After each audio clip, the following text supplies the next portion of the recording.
అందులో నాకు అమెరికా నుంచి ఒక ఆయన ఫోన్ చేస్తుంటాడు. ఆయన ఎప్పుడో నేను చెప్పిన శివానంద లహరి విన్నాడు. నీ చెప్పినా అంటే నా గొప్ప అని నేను చెప్పట్లేదు. ప్రేరణ, ఎక్కడో ఒక ప్రేరణ, అది నా అదృష్టం, నేను ప్రేరణ కావడం అంతే. ఆయన ఎంత గొప్ప శివభక్తి తత్పరుడయ్యాడంటే, మనం ఇన్ని ఉన్న ఇక్కడుండి నేర్చుకోలేకపోతే అమెరికాలో ఉన్న ఆయన వారాంతపు సెలవుల్లో కొన్ని 100 కిలోమీటర్ల దూరంలో ఉన్న వ్యక్తుల దగ్గరికి వెళ్ళి వాళ్ళ దగ్గర నువ్వు అబ్బాయి గుండు చేయించుకుని పిలక పెట్టుకుని పంచ కట్టుకుని కూర్చుంటే నీకు నేర్పుతాం రుద్రం, లేకపోతే నీకు నేర్పం అంటే అలాగే కూర్చుని 10 మంది నవ్వినా కూడా ఉద్యోగం చేసేటప్పుడు సిగ్గుపడకుండా నేను రుద్రం నేర్చుకోవలసిందే అని వారాంతపు సెలవుల్లో వెళ్ళి రుద్రం నేర్చుకుని ఆయన నాకు ఫోన్లో ఆ రుద్రం వినిపిస్తుంటాడు. గురువుగారు ఇక్కడ వరకు నేర్చుకున్నానండి ఇవాళ. నాకు మొన్నటి వారం ఫోన్ చేసి చెప్పాడు, ఈ మహాశివరాత్రికి పుస్తకం లేకుండా రుద్రంతో అభిషేకం చెయ్యాలనుకున్నాను, గురువుగారు నేర్చేసుకున్నాను. కాబట్టి ఇప్పుడు నేను రుద్రం నేర్చుకున్నాను కాబట్టి సంతోషంగా కాకినాడ వస్తున్నాను.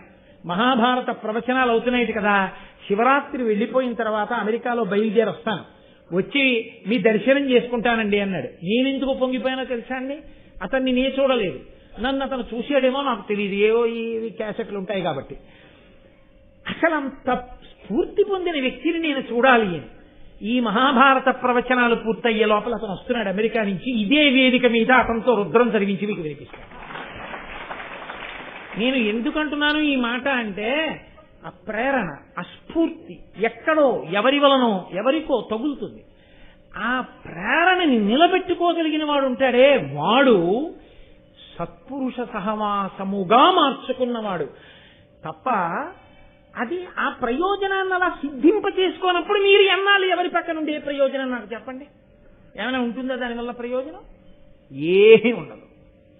కాబట్టి ఆయన అంటాడు, శశ్వత్సాధు సాంగత్యము, నాకు నిరంతరము సాధు పురుషులతో కలిసి ఉండడం అన్నది ఇష్టమయ్యా, నాకు ఈ 5 ఇష్టం. కాబట్టి నన్నయ్య నేను ఒక్క కోరిక కోరుకుంటున్నాను, నువ్వు మహాపురుషుడివి, ఉభయ భాషా ప్రవీణుడివి, నిరంతర హోమ మంత్ర జప తత్పరుడవు, నా కొరకు నువ్వు ఒక్క ఉపకారం చేయాలయా, భారతాన్ని ఆంధ్రీకరించాలి. ఏమయ్యా మిగిలిన వాటిని ఆంధ్రీకరించమని అడగకుండా భారతాన్ని అడుగుతున్నావే అంటావేమో. అమల సువర్ణ శృంగ ఖురమై కపిలంబకు గోశతంబు, ఉత్తమ బహువేద విప్రులకు దానము చేసిన తత్ఫలంబు, తథ్యమ సమకూరు భారత కథాశ్రవణాభిరతిన్ మదీయ చిత్తము అనిశంబు, భారత కథాశ్రవణ ప్రవణంబ కావునన్. అసలు ఒక్క గోవుని దానం చేస్తేనే, వేదమంత్రాల్లో ఒక విచిత్రమైనటువంటి మాట ఉంది, మీరు ఒక గోవుని దానం చేస్తే 100 గోవుల్ని దానం చేసినట్టు లెక్కలో వేసుకుంటారు. అందుకే గోదానం పుచ్చుకున్న వాళ్ళు ప్రత్యేకంగా పక్కకెళ్ళి జపం చేసుకుంటారు. ఎందుకంటే వాళ్ళకి 100 గోవులు దానం పట్టిన ఫలితం వాళ్ళ ఖాతాలో పడకుండా ఉండడం కోసం. అప్పుడు వాళ్ళకు ఒక్క గోవు దానం పుచ్చుకున్నటువంటి ఫలితం వాళ్ళకి వేస్తారు ఆ మంత్రజపం చేస్తే. ఇచ్చిన వాడికి మాత్రం 100 గోవులు ఇచ్చినట్టే వేసేస్తారు. గోవులన్నీ ఒకెత్తైతే మహాభారతంలోనే అనుశాసనిక పర్వంలో ఉంది, పరమేశ్వరుడు మళ్లీ గోవులలో కొన్ని గోవులకి ఉత్కృష్ట స్థితిని ఇచ్చాడు. ఆయన తన 3వ కంటిలో నుండి తేజస్సు కొంత తీసి కొన్ని గోవుల యందు ప్రవేశపెట్టాడు. ఆ గోవులు గోరోజన వర్ణాన్ని పొందాయి. అంటే పూర్తి ఎర్రటి ఎరుపు కాదు, కొద్ది ఎరుపు రంగును పొందుతాయి. వాటిని కపిల గోవులు అంటారు.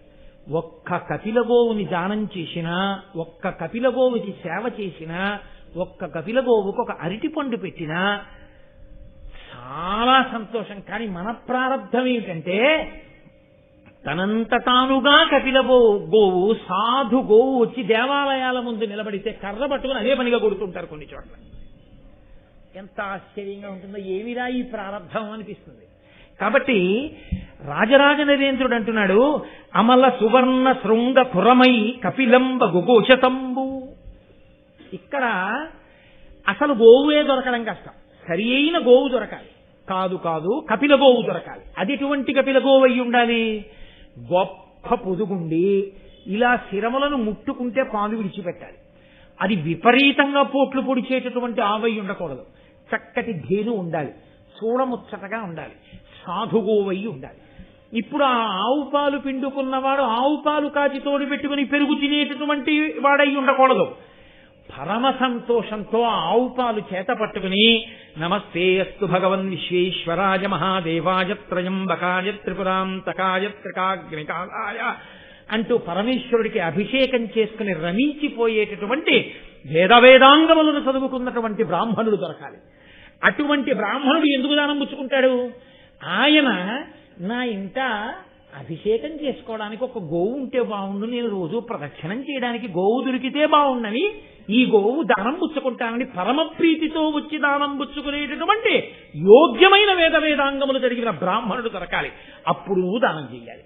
దేశము కాలము నీ దగ్గర పుచ్చుకునేవాడు ఇవ్వడానికి గోవు ఇన్ని కలిసి రావాలి. కానీ అమల సువర్ణ శృంగ కురమై ఒకవేళ అటువంటి గోవు దొరికినా గోవుని దానం చేయగలవేమో. ఆ బ్రాహ్మణుడు ఈలోగా ఇంకొకళ్ళ దగ్గర గోవు చేసుకున్నాడు అనుకోండి, చాలండి నాకెందుకండి నావులు, నేను పెంచుకోలేను, నాకు ఒక గోవు చాలా మహాప్రభో, ఇంకా నాకు అక్కర్లేదంటే